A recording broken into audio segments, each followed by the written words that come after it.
Good Sunday morning and welcome to WGN-TV Political Report. I'm Paul Lisnick. We are just over a month away from Election Day in Chicago, and the first votes, they've already been cast with the downtown early voting super site now open. Turnout for municipal elections usually hovers about 35%, but a crowded race for mayor and a high number of competitive city council races, well, that could help drive voter turnout. Today, we're taking you inside one of those contests, the race for Chicago's 25th ward. It's a Latino stronghold on the city's lower west side. The ward includes Pilsen, part of Little Village. And incumbent Byron Sigcho Lopez is looking for a second term on city council. Now, he's got the backing of the teachers union and progressive organization United Working Families. But lawmakers like Jesus Chuy Garcia and Ana Valencia and some others are backing his opponent, Aida Flores. 25th Ward Alderman Byron Sigcho Lopez joins me in our studios to talk more about the campaign. Alderman, thanks for coming back. Good to see you again. Thank you, Paul. First of all, I start with congratulations. You had triplets. You got a couple of dogs at home. How do you have time for anything? Well, teamwork. My wife is a tremendous support. My family and our community. So honored to represent the 25th Ward. Some people say endorsements don't matter anyway, whatever. And you've got some important ones in the education world, but you didn't get the endorsements of Garcia and Ana Valencia, as I said. They're progressives. Why didn't they go with you? Well, we got to question if they're truly progressives when we see the ties with Michael Madigan. I think our community right now is facing serious issues with property taxes. I think nothing proven there yet with regard to nothing proven, of course. But there are ties, certainly ties, right? I think those investigations will continue. But I have been an independent voice. I was an independent voice in 2019. We got to remember Congressman Garcia owes his seat to former Alderman Solis and former Congressman Gutierrez, also part of the investigation. So we'll see what the investigation says. I've been an independent voice, and like in 2019, and now we relied on a track record or results and not on career politicians with questionable ties. So you describe yourself as a democratic socialist, part of that caucus, and certainly a progressive. Your opponent's progressive as well. Talk about the difference between what being a socialist progressive means to you.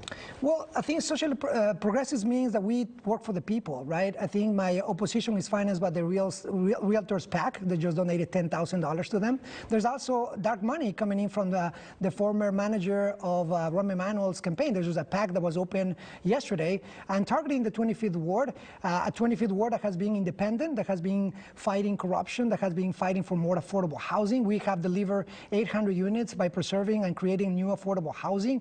We have fight for violence prevention funds so that our communities talk about the root causes of violence. We're talking about addressing the issue of corruption and how property taxes got double, triple overnight. So we're talking about issues that are uncomfortable to career politicians, those who have been complicit and silent on the matter, and we rely on our actions, not our words. So we see those who talk the talk, we like to walk the walk.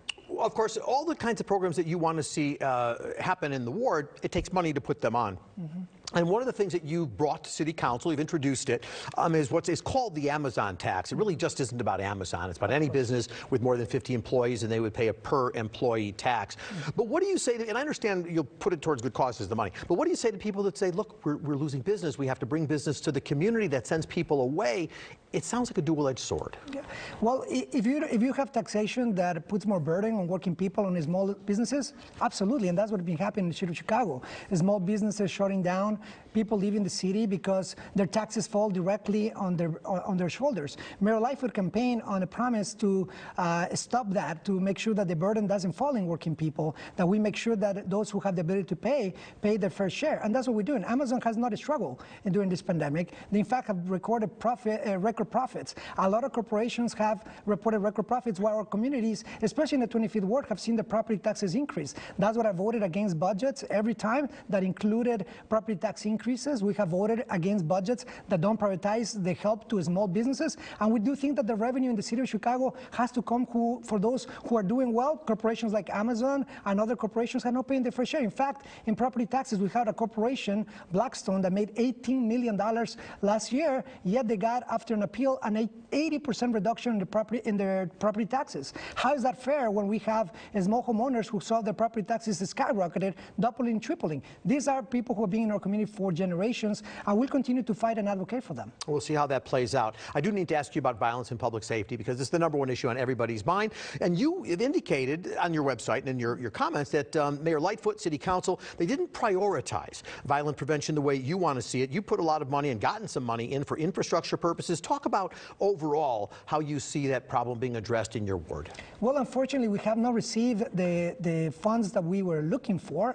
We put an amendment last year to add $100 million for violence prevention funds. Many of the mayoral candidates are talking about that now, but the fact is those funds have not arrived to our community. We want to make sure that the state and the city collaborate to make sure that those resources are actually employed in our community. The state committed to us last year as well $500,000. We've been putting the little that we have towards those initiatives that work. We have wonderful initiatives. For instance, we have a program that was created in the 25th Ward, Love City, a wonderful program that talks about filmmaking, alternative programming for kids. Now we have a waiting list, but yet we don't have the funds. The tragedy of Benito Juarez, it speaks volumes. I actually run for this because nobody's talking how we got here. 50 schools that were closed because, you know, an administration like Rahm Emanuel didn't prioritize education, the root causes, have the mental health clinics shut down. We have a national crisis among young people that needs investment, needs attention. That's what we have prioritized that in our administration.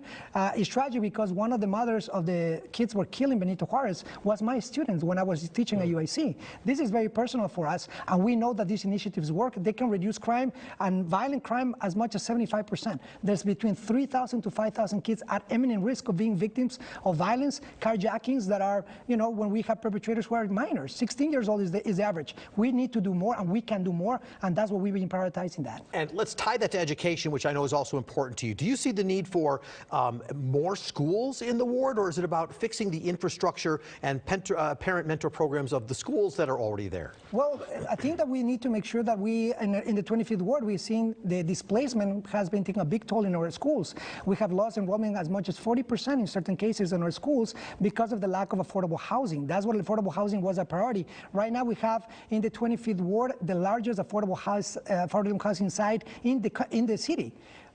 Almost 7 acres of land that is going to be defined with consensus with the residents to have affordable housing for families, for seniors, for local artists. We are defining this with the community. This is unprecedented. That's a way to repopulate our schools, to have sustainability, and to bring more programming. That is critical in our ward, and we do have delivered results. I just want to ask you briefly about constituent services. I know your opponent claims that the office is not open as long as it should be. It's been closed. What about the hours of constituent services? Well, our hours of constituent service are stellar. I mean, we have gone above and beyond. Our staff, in fact, has been the only office that not only helped not only our residents and constituents, but also those who they're undocumented, who are not paying attention with other politicians. Our office even was helping the refugees during time of a crisis. Our office works above and beyond. I understand it's political season, and you know, the opposition likes to paint us as ineffective. I think the community has seen what we've done. Alderman, thanks for your time this morning. Good luck on the campaign trail.